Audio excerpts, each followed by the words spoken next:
Hello friends, welcome back to our channel study book में आपका बहुत बहुत स्वागत है। आज हम लोग कक्षा 9वीं की कविता विनय के पद के व्याख्या नंबर 1 और 2 को देखने वाले हैं। तो पूरी क्लास को शिद्दत से देखिए। बहुत ही आसान शब्दों में हम इसका शब्दार्थ और पूरे जो भी मीनिंग्स है आपको समझाते हुए चलेंगे, तो बहुत ही आराम से आप देखते हुए चलिए। इससे पहले हमने पूरी कविता को पढ़ा रखा है, अगर आप चाहते हैं तो वो भी आप देख सकते हैं। तो चलिए आज का क्लास हम लोग शुरू करते हैं। देखिए, ऐसी मूढ़ता या मन की, पर हरि राम भक्ति सुर सरिता, आस करत ओसन की। आस करत ओस्कन की। पहले इन दो पंक्तियों का हम लोग अर्थ समझ लेते हैं। ऐसी मूढ़ता या मन की, प्रस्तुत पद में तुलसीदास जी ने व्यक्त किया है कि हमारे मन की मूर्खता ऐसी है कि यह श्री राम की भक्ति रूपी गंगा को त्याग कर सांसारिक सुख जो ओष कण की तरह है उनसे अपनी प्यास बुझाना चाहता है। यही इन दो पंक्तियों का पहले अर्थ निकलता है। तो प्रस्तुत पंक्ति में तुलसीदास, इसके कवि कौन है? तुलसीदास जी। तुलसीदास जी ने कहा है कि यह जो हमारा मन है यह बहुत ही मूर्ख है। यह श्री राम की भक्ति रूपी गंगा को त्याग कर सांसारिक सुख के पीछे भागता है जो ओष कण की तरह है और उनसे अपनी प्यास बुझाना चाहता है, जो कि बिल्कुल संभव नहीं है। इन पंक्तियों में कवि अपने मन को मूर्ख बताते हैं। आपसे प्रश्न पूछा जाएगा कि मूर्ख किसे कहा गया है, तो कवि किसे कहते हैं? अपने मन को कहते हैं। धूम समूह निरखी चातक ज्यों, त्रिसित जाति मति घन की, नहीं तह शीतलता न वारी, पुनि हानि होत लोचन की। धूम समूह अर्थात धुएं का समूह, निरेखी यानी देखकर, चातक एक प्रकार का पक्षी है, जो त्रिसित यानी प्यासा, जानी मति घन की अर्थात भ्रम हो जाता है उसे बादल समझने का। घन अर्थात क्या होता है? बादल। नहीं तह शीतलता, वहाँ अर्थात शीतलता भी नहीं मिलती। और वारी अर्थात क्या होता है? जल। जल का पर्यायवाची शब्द है। पुनि हानि होत लोचन की, उसे पानी और शीतलता दोनों ही नहीं मिलती है, उसकी आंखों में कष्ट ही पहुँचता है। इसको अब हम लोग व्याख्या में देखते हैं। जिस प्रकार धुएं के गुब्बार को देखकर प्यासे चातक को बादलों का भ्रम हो जाता है, वहाँ न शीतलता होती है और न जल होता है। धुएं के उस गुब्बार को निहारने से उसकी आंखों को क्षति ही पहुँचती है। ठीक उसी प्रकार सांसारिक भोगों से तृप्ति की आशा करना धुएं के गुब्बार से जल की अपेक्षा करने के समान है। कवि कहते हैं कि हम भी सांसारिक भोगों से, सांसारिक जो भोग हम भोग रहे हैं उससे तृप्ति की आशा करते हैं, और यह तृप्ति की आशा ठीक उसी प्रकार है जैसे अगर हम धुएं के गुब्बार को जल समझ लेते हैं, तो यह हमारी मूर्खता ही है। जिस प्रकार धुएं के गुब्बार को देखकर जो वह प्यासा चातक होता है, चातक पक्षी जो होता है, वह बादलों का उसे भ्रम हो जाता है उस धुएं के गुब्बार को देखकर। वह जैसे ही अपनी प्यास बुझाने जाता है, वहाँ वह उसे न तो शीतलता ही मिलती है और न ही उसे जल मिलता है, बल्कि उल्टे उसे क्या होता है? उसकी आंखों में कष्ट होता है, उसकी आंखों को क्षति पहुँचती है। ठीक उसी प्रकार हम सांसारिक भोगों के पीछे भागते हैं, इससे हमारी प्यास नहीं मिटने वाली है। यह धुएं के गुब्बार से जल की अपेक्षा करने के समान ही है। समझ में आ गया? आगे बढ़ते हैं, फिर से देखते हैं और अगली पंक्तियों को। ज्यों गच काच विलोकी सेन जड़, छाह अपने तन की, टूटत अति आतुर आहार बस, क्षति बिसारी आनंद की। ज्यों मतलब जैसे ही, गच कांच अर्थात गच कांच का अर्थात है पक्के फर्श में जड़ा शीश, विलोकी अर्थात देखना, सेन अर्थात बाज होता है। बाज पक्षी एक प्रकार का जो बाज है वही पक्षी है। छां अपने तन की, जिस तरह से कि पक्के फर्श में जड़ा हुआ शीश, उसमें एक जो बाज है अपने प्रतिबिंब को देखता है, अपनी परछाई को देखता है। छां अपने तन की, टूटत अति आतुर आहार बस, वह उसे क्या समझता है?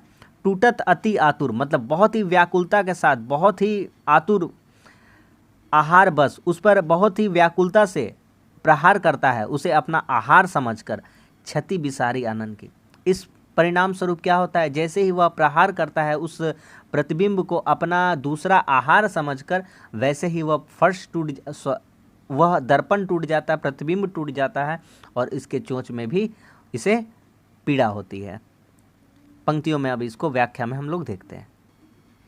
जिस प्रकार मूर्ख बाज फर्श में जड़ित शीशे में अपने प्रतिबिंब को देखकर उसे दूसरा बाज समझ लेता है और भूख से आतुर होकर अपने मुख की क्षति को भूलकर उस पर टूट पड़ता है और अपने ही तन को छत विछत कर लेता है।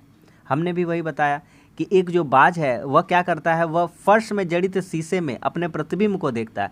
उसे लगता है कि वह दूसरा बाज है, वह उसका शिकार है और अपने शिकार पर वह झपटा मारता है और भूख से वह व्याकुल रहता है। चूँकि अपनी भूख मिटाने के लिए उसे अपना शिकार समझता है और उस पर झपटता है। उल्टे उसे क्या होता है, अपने मुख की क्षति हो जाती है, भूलकर उस पर टूट पड़ता है और अपने ही तन को छत विछत वह कर लेता है। तात्पर्य क्या है? तात्पर्य यह है कि विषयों के दुख के सिवाय सुख रंच मात्र भी नहीं है।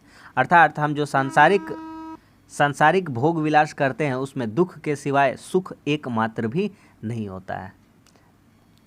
आगे, कह लो कहो कुचाल कृपा निधि। कह लो मतलब कहाँ तक, कहो मतलब कहूँ, कुचाल मतलब अपनी बुरी चाल, कृपा निधि यानी कृपा करने वाले, जानत हो गति जन की। आप तो जगत की गति जानते ही है इस दुनिया की। तुलसीदास प्रभु हरहूँ दुसह दुख।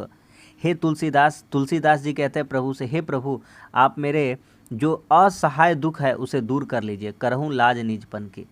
आप अपने भक्तों की लाज बचा लीजिए। चलिए इनको व्याख्या में देखते हैं। हे कृपा निधि, इस जन की गलत चालों का कितना बखान करूं। आप तो अपने लोगों की दशा जानते ही हैं।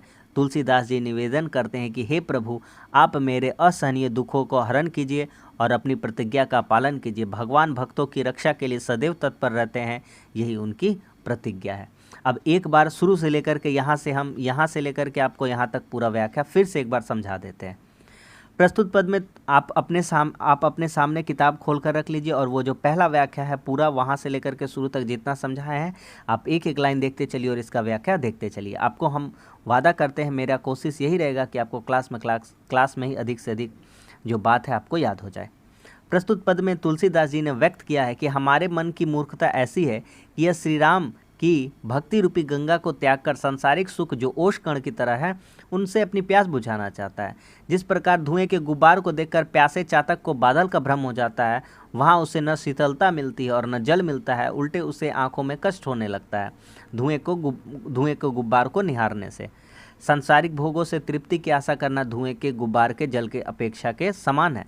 जिस प्रकार मूर्ख बाज फर्श में जड़ित शीशे में अपने प्रतिबिंब को देखकर उसे दूसरा बाज समझ लेता है और भूख से आतुर होकर अपने मुख की क्षति को भूलकर उस पर टूट पड़ता है और अपने ही तन को छत विछत कर लेता है। तात्पर्य यह है कि विषयों में दुख के सिवाय सुख रंच मात्र नहीं है।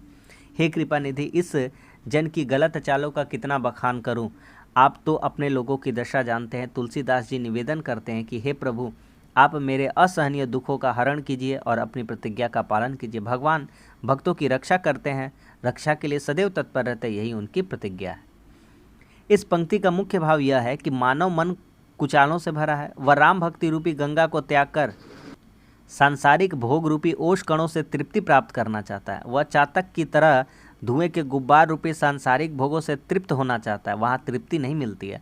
मनबाज की तरह मूर्ख होता है। वह मायावी संसार रूपी आईने में अपने ही प्रतिबिंब को देखकर भ्रमित होता है और अपनी क्षति करता है। अज्ञानतावश लोग सांसारिक भोगों से तृप्ति की आशा करते हैं। तो उम्मीद करते हैं ये जो पहला व्याख्या है पंक्ति का आपको अच्छे समझ में आया होगा। अब चलिए दूसरा व्याख्या को देख लेते हैं। इसमें हम लोग 1 नंबर और 2 नंबर को करेंगे और अगली वीडियो में हम लोग तीसरा और चौथा को देख लेंगे ताकि वीडियो ज़्यादा लंबी ना हो।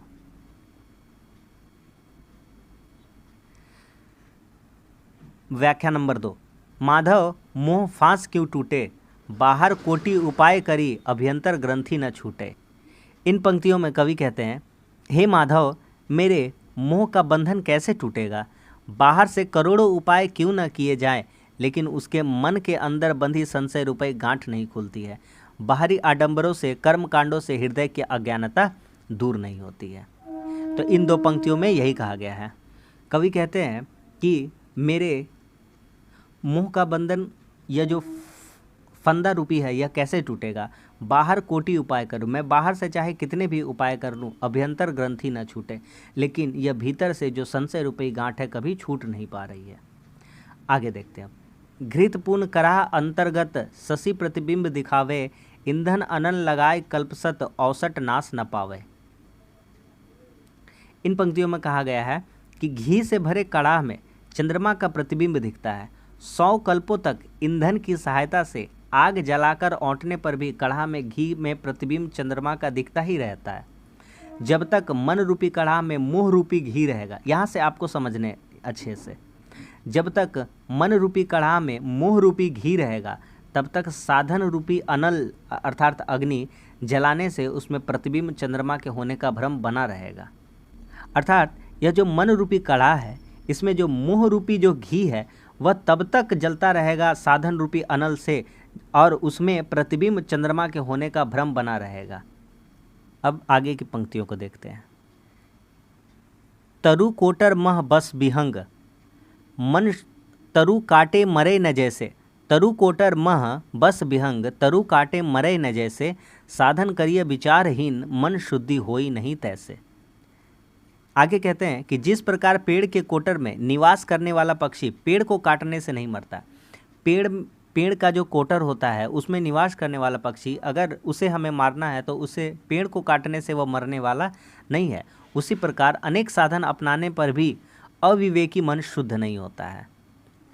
जब तक हमें ज्ञान की प्राप्ति नहीं होगी तब तक हमारा मन शुद्ध नहीं हो सकता है। ठीक उसी प्रकार यह करने का यह जो है प्रयास उसी प्रकार है जिस प्रकार पेड़ के कोटर में निवास करने वाला पक्षी पेड़ के काट देने से नहीं मरता, उसी प्रकार यह जो हमारी अज्ञानता है यह ऊपरी उपचारों से दूर होने वाली नहीं है, यह तो जो है ज्ञान के माध्यम से ही दूर होने वाली है।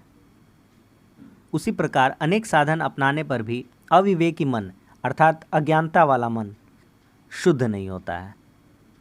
आगे देखते हैं। अंतर मलिन विषय मन अति, तन पावन करिए पखारे। मरई न उरग अनेक जतन, बल्मीकि विविध विधि मारे। आगे की पंक्तियों में देखते हैं। जैसे सांप के बिल पर अनेक प्रकार के प्रहार करने पर उनके उपाय करने से और उसमें रहने वाला सांप नहीं मरता। अर्थात कोई सांप अगर बिल में है तो सिर्फ बाहरी प्रहार से वह सांप मरने वाला नहीं है। अगर उसे मारना है तो उसके बिल तक पहुंचना पड़ेगा। अगर हमारे अज्ञानता को दूर करना है तो अज्ञानता को जड़ से समाप्त करना होगा और उसके लिए ईश्वर की भक्ति करनी हमें ज़रूर है। जैसे सांप के बिल पर अनेक प्रकार के प्रहार करने पर और अनेक उपाय करने से उसमें रहने वाला सांप नहीं मरता, वैसे ही शरीर को धो धोकर पवित्र करने से विषय मलिन मन पवित्र नहीं होने वाला है।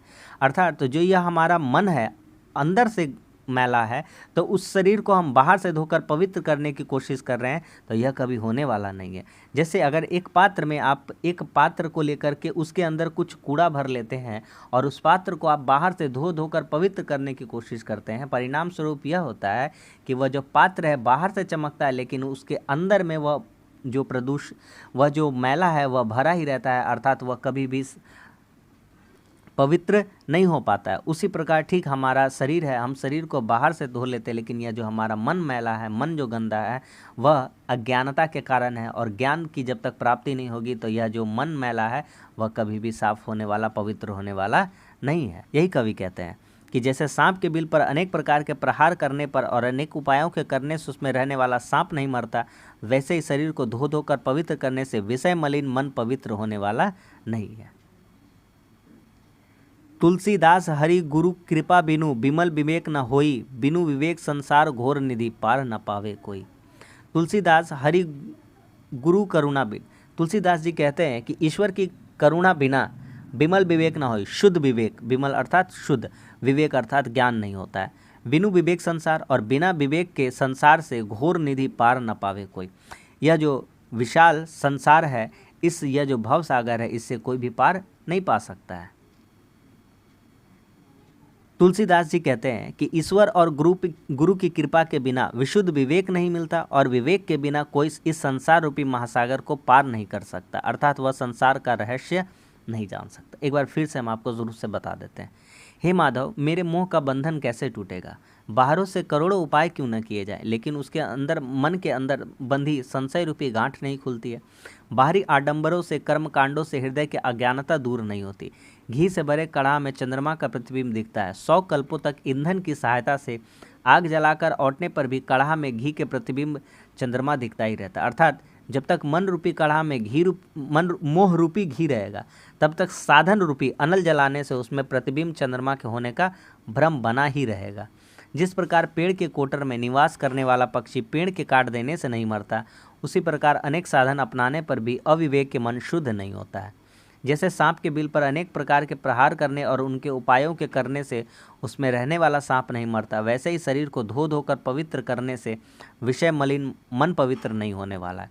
तुलसीदास जी कहते हैं कि ईश्वर और गुरु की कृपा के बिना विशुद्ध विवेक नहीं मिलता और विवेक के बिना कोई इस संसार रूपी महासागर को पार नहीं पा सकता, अर्थात वह संसार का रहस्य नहीं जान सकता।